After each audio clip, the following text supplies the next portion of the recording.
मेरे प्रिय आत्मन, आज मैं तुमसे भरोसे पर बात करना चाहता हूं। लेकिन वो भरोसा नहीं जिसे तुम जानते हो। वो भरोसा नहीं जो तुम दुकानों पर खरीदते हो या मंदिरों में मांगते हो। वो भरोसा जो तुम्हारे प्राणों का स्वभाव है। तुमने उस ऑडियो में सुना, और वो सत्य है कि अगर तुम खुद पर भरोसा नहीं करते तो दुनिया तुम्हें कभी नहीं चुनेगी। लेकिन मैं तुमसे पूछता हूं, ये दुनिया है कौन? क्या दुनिया तुमसे अलग है? नहीं, तुम ही दुनिया हो। जब तुम खुद को नहीं चुनते तो अस्तित्व का वो हिस्सा जो तुम हो मुरझा जाता है। लोग मेरे पास आते हैं, वे कहते हैं, ओशो, मुझे आत्मविश्वास चाहिए, मुझे भरोसा चाहिए। मैं हंसता हूं। मैं उनसे कहता हूं, भरोसा कोई वस्तु नहीं है जिसे जेब में रखा जा सके। भरोसा कोई कवच नहीं है जिसे पहनकर तुम युद्ध में जाओ। भरोसा तो एक समझ है, एक बहुत गहरी समझ कि तुम इस विराट अस्तित्व से अलग नहीं हो। देखो उस बीज को। क्या बीज कभी मिट्टी से पूछता है कि क्या मैं वृक्ष बन पाऊंगा? क्या बीज कभी बादलों से पूछता है कि क्या तुम बरसोगे? नहीं, बीज बस टूटता है। वो अपने कवच को तोड़ता है। उसे अंधकार में गड़े होने का डर नहीं है। उसे भरोसा है अपने होने पर नहीं, बल्कि उस जीवन ऊर्जा पर जो उसके भीतर सोई है। और तुम इंसान होकर भी बीज से कम हो गए हो। तुम सबूत मांगते हो। तुम्हारा तर्क कहता है, पहले मुझे गारंटी दो कि मैं सफल होऊंगा, तब मैं कदम बढ़ाऊंगा। लेकिन जीवन का गणित अलग है। अस्तित्व कहता है, तुम कदम बढ़ाओ, रास्ता मैं बना दूंगा। जिस क्षण तुम कहते हो शायद, उसी क्षण तुम दो हिस्सों में बंट जाते हो। आधा तुम आगे जाना चाहता है, आधा तुम पीछे रुका हुआ है। और याद रखना, एक खंडित व्यक्ति कभी भी पूरा जीवन नहीं जी सकता, वो सिर्फ खिसकता है।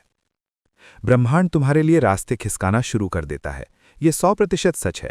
लेकिन कब? जब तुम पूरे होते हो, जब तुम्हारे भीतर कोई शायद नहीं बचता, जब तुम समग्रता से कहते हो, मैं हूं और मैं काफी हूं। लेकिन तुम्हारी समस्या ये है कि तुम अपनी हार को बाहर ढूंढते हो। असली हार बाहर नहीं होती, बाहर तो सिर्फ घटनाएं घटती हैं। असली हार तब होती है जब तुम अपने भीतर की उस आवाज को अनसुना कर देते हो जो कह रही थी, छलांग लगा दो। तुम डरते हो गिरने से, लेकिन मैं तुमसे कहता हूं, गिरना जीवन का हिस्सा है।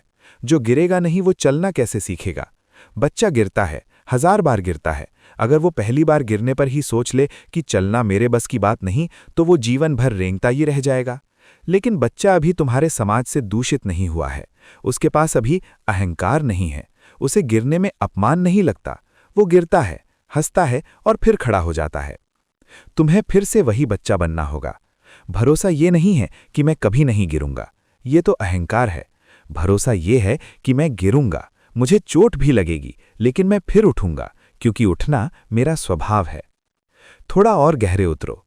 अक्सर तुम कहते हो, लोग मेरे खिलाफ हैं, समय मेरे खिलाफ है, परिस्थितियां मेरे अनुकूल नहीं हैं। अस्तित्व को तुमसे कोई दुश्मनी नहीं है। अस्तित्व तो मां की तरह है। लेकिन यह अस्तित्व एक गूंज की तरह भी है। तुम जो चिल्लाओगे वही लौट कर आएगा। अगर तुम भीतर से डरे हुए हो, अगर तुम कम कपा रहे हो और ऊपर से मुस्कुराने का ढोंग कर रहे हो, तो अस्तित्व तुम्हारे ढोंग को नहीं सुनता। अस्तित्व तुम्हारे कंपन को सुनता है। तुम चीख चीख कर कहो कि मैं बहादुर हूं, लेकिन अगर तुम्हारे प्राणों में भय का कंपन है, तो अस्तित्व तुम्हारे लिए भय की ही परिस्थितियां खड़ी कर देगा। क्यों? सजा देने के लिए नहीं। नहीं, अस्तित्व सजा नहीं देता। वो तुम्हें सिर्फ ये दिखा रहा है कि तुम भीतर क्या हो। वो तुम्हें अवसर दे रहा है कि तुम अपने भय को देख सको। तुमने सुना ना, ब्रह्मांड तुम्हारी प्रार्थनाओं की भाषा नहीं समझता, वो तुम्हारी भीतरी स्थिति को महसूस करता है। ये परम सत्य है। तुम मंदिरों में जाकर संस्कृत के श्लोक बोलते हो, आयतें पढ़ते हो, लेकिन तुम्हारा दिल उस वक्त भी दुकान पर बैठा होता है या जूतों की रखवाली कर रहा होता है। तुम्हारी प्रार्थना झूठी है। भरोसा एक मौन प्रार्थना है। जब तुम शांत बैठते हो और अस्तित्व से कहते हो, जो भी होगा वो मेरे विकास के लिए होगा, तब तुम भरोसा करते हो। जब तुम स्वीकार कर लेते हो कि मेरी कमियां भी मेरी हैं और मेरी खूबियां भी मेरी हैं, तब तुम आईने को साफ कर लेते हो। जिस दिन तुम अपनी ओर खड़े हो जाओगे, उस दिन तुम पाओगे कि पूरा आकाश, सारे तारे, चांद, सूरज सब तुम्हारे पक्ष में खड़े हो गए हैं, क्योंकि तुम अब अस्तित्व के साथ लयबद्ध हो गए हो। अब तुम तैर नहीं रहे, अब तुम बह रहे हो। और जो नदी के साथ बहता है उसे सागर तक पहुंचने के लिए नक्शे की जरूरत नहीं होती।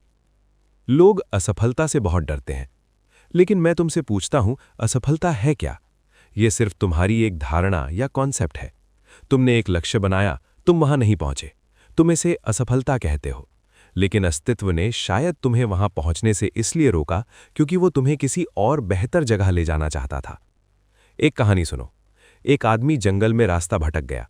वो बहुत रोया, चिल्लाया। उसने ईश्वर को कोसा कि तुझ पर भरोसा किया और तूने मुझे भटका दिया। रात हो गई, उसे एक गुफा में सोना पड़ा। उसे बहुत डर लग रहा था। सुबह जब वो उठा तो उसने देखा कि जिस रास्ते पर वो जाना चाहता था वहां रात को भारी चट्टानें गिरी थीं। अगर वो न भटकता तो वो मर गया होता। तब उसे समझ आया, उसका भटकना, उसका असफल होना असल में उसकी सुरक्षा थी। जीवन में जब भी कोई दरवाजा बंद होता है तो तुम रोना मत, तुम वहीं बैठकर मातम मत मनाना। तुम समझना